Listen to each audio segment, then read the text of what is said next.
जय हिंद। कैसे आप सभी? उम्मीद है बहुत अच्छे होंगे भाई। कैसी चल रही है आप सभी की पढ़ाई? कमेंट करके मुझे जरूर बताइएगा। आज हम क्लास 10th का चैप्टर नंबर 2 यानी पॉलिनोमियल, जिसको हम हिंदी में बहुपद कहेंगे, बहुपद चैप्टर की शुरुआत करेंगे। साथ ही साथ प्रश्नावली 2.1 आज की इस वीडियो में हम कंप्लीट करेंगे। आज देखें तो चैप्टर नंबर 2 के अंदर हम कौन कौन सी चीजें पढ़ेंगे। तो देखिए, सबसे पहले हम बहुपद होता क्या है इसको जानेंगे, नंबर 1। दूसरी चीज हम देखेंगे भाई बहुपद के कितने प्रकार होते हैं, तो बहुपद के प्रकार देखेंगे भाई, बहुपद के प्रकार। तीसरी चीज हम देखेंगे भाई बहुपद के शून्यक क्या होते हैं। बेटा क्या देखेंगे भाई? बहुपद के शून्यक, जिनको हम मूल भी कहते हैं, इनको हम इंग्लिश में जीरोस भी कहते हैं। ठीक है भाई, बहुपद के शून्यक पढ़ेंगे, बहुपद के प्रकार पढ़ेंगे, एंड बहुपद में हम ग्राफ भी पढ़ेंगे कि किसी बहुपद का ग्राफ देख के उसके शून्यकों का पता कैसे लगाया जाए कि उसमें कितने शून्यक हैं। ये चीज भी आज की इस वीडियो में पढ़ेंगे। और सबसे इंपॉर्टेंट चीज जो है, एक्सरसाइज 2.1 आज की इस वीडियो में आपकी कंप्लीट हो जाएगी बच्चों। ठीक है, चलिए तो शुरुआत करते हैं आज की इस क्लास की बहुपद के कॉन्सेप्ट के साथ। वीडियो अच्छी लगे तो लाइक कर देना, बाकी दोस्तों तक इसको शेयर कर देना, और अगर आप पहली बार हमारी वीडियो देख रहे हैं तो एक बार कमेंट करके जरूर बताना। ठीक है भाई, चलिए शुरुआत करते हैं और समझते हैं कि भाई बहुपद क्या होता है। बेटा बहुपद, ठीक है भाई, तो देखिएगा बहुपद की हम बात करते हैं बेटा। ऐसे बीजीय व्यंजक, ऐसे बीजीय व्यंजक जिनमें चर पद की घात, जिनमें चर पद की घात एक पूर्ण संख्या होती है। ध्यान से देखना बेटा, एक एक वर्ड पर ध्यान देना है। एक पूर्ण संख्या होती है, बहुपद कहलाते हैं। क्या कहलाते हैं मेरे भाई? बहुपद कहलाते हैं। सर ये तो आपने परिभाषा लिख दी, हमें तो कुछ समझ में नहीं आया। तो मेरे भाई समझिएगा, ऐसे बीजीय व्यंजक, अब ये बीजीय व्यंजक क्या होते हैं? बीजीय व्यंजक ऐसे व्यंजक होते हैं जिनमें प्लस माइनस के चिन्ह हो, जिनमें संख्याओं का भी प्रयोग किया गया हो, जिनमें अक्षरों का भी प्रयोग किया गया हो। जैसे मैंने लिखा 3x+2, तो ये क्या है? ये बीजीय व्यंजक है। इसमें अक्षर भी आया, अंक भी आया और चिन्ह भी आ गया। सबका जो कॉम्बिनेशन होता है, अक्षर का, सिंबल का, डिजिट का या अक्षर का, उन सभी के कॉम्बिनेशन से जो बहुपद बनते हैं, व्यंजक बनते हैं, उनको हम बोलते हैं बीजीय व्यंजक। ठीक है भाई, तो हमने लिखा ऐसे बीजीय व्यंजक जिनमें चर पद की घात क्या हो? पूर्णांक हो, सॉरी पूर्ण संख्या हो। यहाँ पे देखा कि 3x+2 एक बीजीय व्यंजक है। इसमें चर पद x है, x की बाद जो घात है वो क्या है भाई? कुछ नहीं, तो क्या मानेंगे भाई? 1 मानेंगे। ठीक है, कोई पावर नहीं है तो क्या मानेंगे? 1 मानेंगे। यानी 1 क्या है भाई? 1 पूर्ण संख्या है, और 1 अगर पूर्ण संख्या है तो यह एक बहुपद है, क्योंकि इसकी घात क्या बन रही है? पूर्ण संख्या। ऐसे कुछ और उदाहरण अगर मैं देखूं तो मैंने लिखा भाई 3x² प्लस के 2x प्लस के 6। ठीक है भाई, अब हमारे पास 3x² प्लस 2x प्लस 3 आ गया। ये भी क्या है? ये एक बहुपद है, क्योंकि यहाँ पे चर पद क्या है? x है, यहाँ पर चर पद क्या है? x, यहाँ घात 1 है, यहाँ 2 है।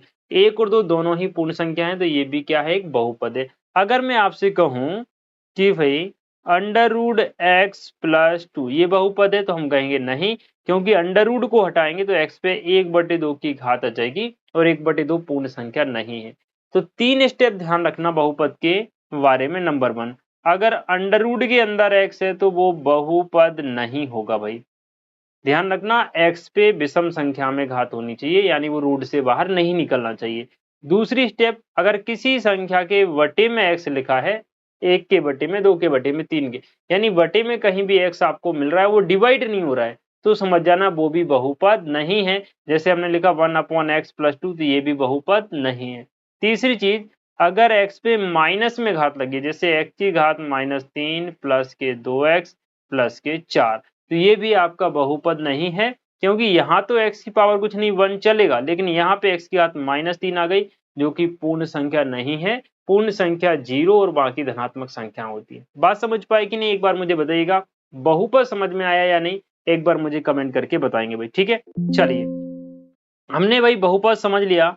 अब हम समझेंगे मेरे भाई कि बहुपद के प्रकार कौन कौन से होते हैं और बहुपद के शून्य क्या क्या होते हैं। ठीक है भाई, तो देखिए मेरे भाई, बहुपद के प्रकार हम पढ़ रहे हैं। स्पेशली इस वीडियो के अंतर्गत हम 3 प्रकार पढ़ेंगे।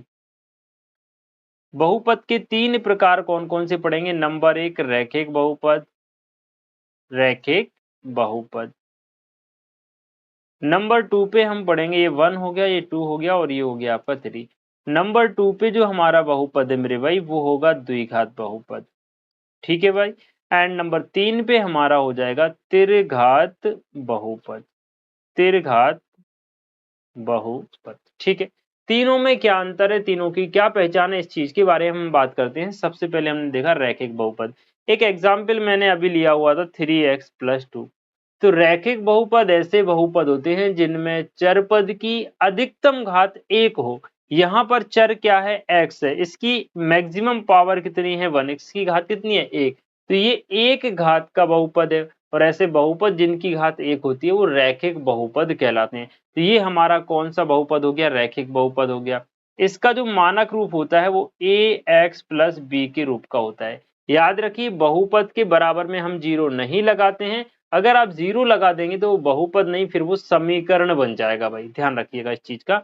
द्विघात बहुपद जैसे मैंने उदाहरण लिखा 2x² प्लस का 3x प्लस का 6, ये क्या है, द्विघात है, क्योंकि यहाँ पे x की उच्चतम घात देखनी है। यहाँ पर तो x की घात 1 है, लेकिन x पे की घात यहाँ कितनी है 2, और x की जो उच्चतम घात है अगर वो पूर्ण संख्या है तो वो बहुपद होगा, और उच्चतम घात अगर 2 है तो वो द्विघात बहुपद होगा। यहाँ पे उच्चतम घात कितनी है 2, तो ये जो बहुपद है वो कौन सा हो गया, द्विघात बहुपद। द्विघात बहुपद का मानक रूप कितना होता है बेटा, ax² plus vx plus c, ठीक है। इसके बाद अगर किसी बहुपद में चरपद की उच्चतम घात 3 हो जाए तो वो कहलाता है त्रिघात बहुपद। जैसे हम लिख दें कि भाई 3x² plus 3x³ plus 2x² plus का 4x प्लस का 5। यहाँ पे देखो x पे जो सबसे बड़ी घात है वो 3 की है, और अगर x पे सबसे बड़ी घात 3 की है तो वो त्रिघात बहुपद कहलाता है। इसका मानक रूप होता है ax³ plus vx² plus cx plus d, ये इसका मानक रूप होता है। अब एक बहुत इंपॉर्टेंट चीज मैं आपको बता रहा हूं, उसको ध्यान से समझिएगा। रैखिक बहुपद के शून्यक कितने होते हैं। पहले तो शून्यक समझ लो कि शून्यक होते क्या हैं। देखिए जैसे मैंने एक बहुपद लिखा 3x+2, किसी भी बहुपद के अगर आपको शून्यक निकालने हैं या मूल निकालने हैं तो उसके बराबर में 0 रख के शून्यक निकाले जाते हैं। शून्यक का मतलब होता है x के मान, और x के ऐसे मान जिनको बहुपद में हम रख दें तो पूरा बहुपद 0 के इक्वल आ जाए। जैसे 3x+2 एक बहुपद है रैखिक वाला, इसके हमें शून्यक ज्ञात करने हैं तो हम इसके बराबर में रखेंगे 0। 3x को हम यहीं छोड़ेंगे, 2 उस तरफ जाएगा माइनस का, x का मान हो जाएगा -2/3। तो x बराबर -2/3 क्या है, दिए गए बहुपद का एक शून्यक है। क्योंकि ये रैखिक बहुपद है तो रैखिक बहुपद का एक शून्यक होता है। भाई ये रैखिक बहुपद है, शून्यकों की संख्या कितनी होगी 1। द्विघात बहुपद में शून्यकों की संख्या कितनी होगी 2, और त्रिघात बहुपद में शून्यकों की संख्या कितनी हो जाएगी भाई 3 हो जाएगी। ये चीज आप याद रखिए। रैखिक बहुपद में एक शून्यक होगा, द्विघात बहुपद में 2 शून्यक होंगे, और त्रिघात बहुपद में 3 शून्यक होंगे। यानी जितनी घात उतनी ही उसके शून्यक, ठीक है भाई, ये चीज समझे। तो यहाँ से x बराबर -2/3 इस बहुपद का क्या है, शून्यक। अगर हम x का ये मान बहुपद में रखेंगे तो बहुपद 0 हो जाएगा। जैसे 3x+2 है, हमने 3 रखा, x का मान -2/3 रखा, प्लस का 2, 3 से 3 गया -2 प्लस 2 बराबर में क्या आ गया, 0 आ गया। बात समझे कि नहीं। ऐसे द्विघात है ना तो उसके 2 शून्यक निकल आएंगे। सेकंड प्रश्न वाली में हम इन सारे सवालों को करेंगे, 3 घात वाले के 3 शून्यक निकल आएंगे। ये बात समझे भाई। अब एक और इम्पोर्टेंट चीज है जो कि मैं आपको यहाँ पे बताना चाहूंगा, क्योंकि इसके बिना काम नहीं बनने वाला, तो हम थोड़ा सा यहाँ पर जगह बना लेते हैं। अब देखिए बहुपद का जो ग्राफ है ना बेटा, बहुपद का जो ग्राफ वो समझना बहुत जरूरी है। सबसे पहले मैं रैखिक बहुपद की बात करूंगा। ये है हमारा रैखिक बहुपद, रैखिक बहुपद। यहां मैं लिख रहा हूं बहुपद और यहां मैं लिख रहा हूं ग्राफ, ठीक है भाई। रैखिक बहुपद का जो ग्राफ है बेटा एक सीधी रेखा या सरल रेखा खींचता है। एंड जो द्विघात बहुपद होता है, द्विघात बहुपद जो होता है मेरे भाई, उसका जो ग्राफ होता है वो होता है परवलयाकार। कैसा होता है, परवलयाकार।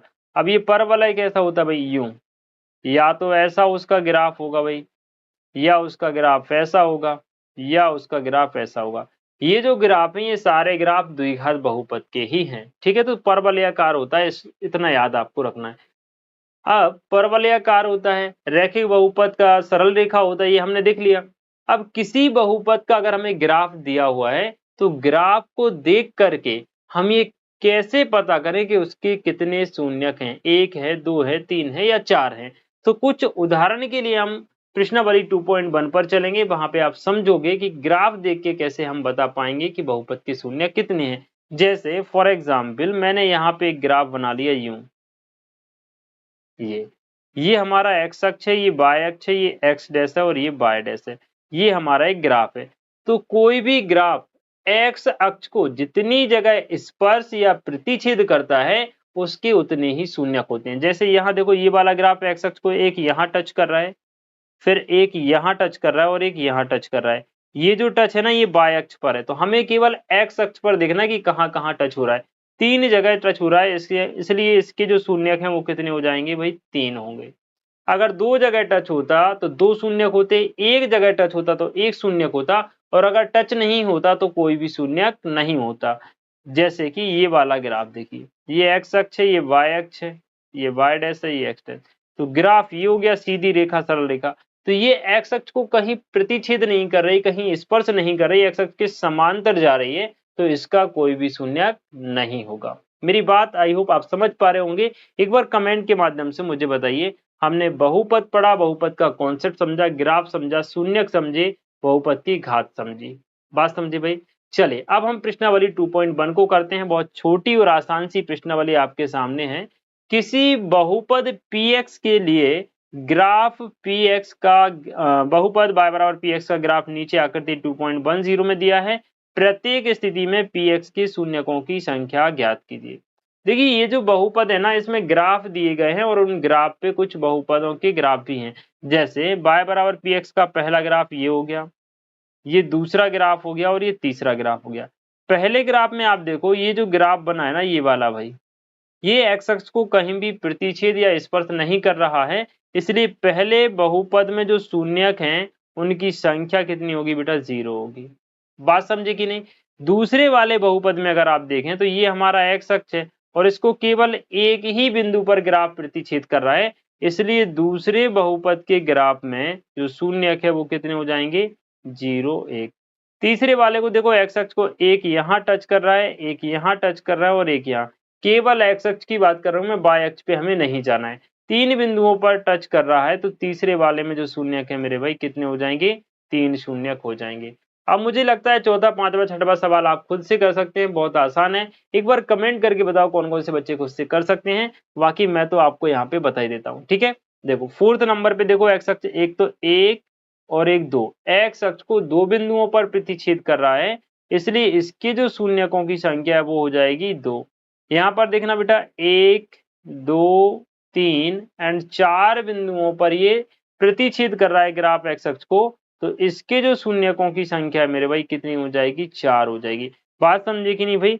इसी के साथ आप देखिएगा नेक्स्ट, ये कितने बिंदुओं पर, 1 2 एंड 3 बिंदुओं पर प्रतिच्छेद या स्पर्श कर रहा है, इसलिए इसमें शून्यकों की संख्या कितनी हो जाएगी बेटा, 3 हो जाएगी। आई होप मेरी बात आप समझ पा रहे होंगे। बुक में बहुत सारे ऐसे एग्जाम्पल हैं, आप उनकी प्रैक्टिस कीजिएगा, उनको देख देख के सॉल्व कीजिए कि इसमें कितने शून्यक हैं, किसमें कितने शून्यक हैं।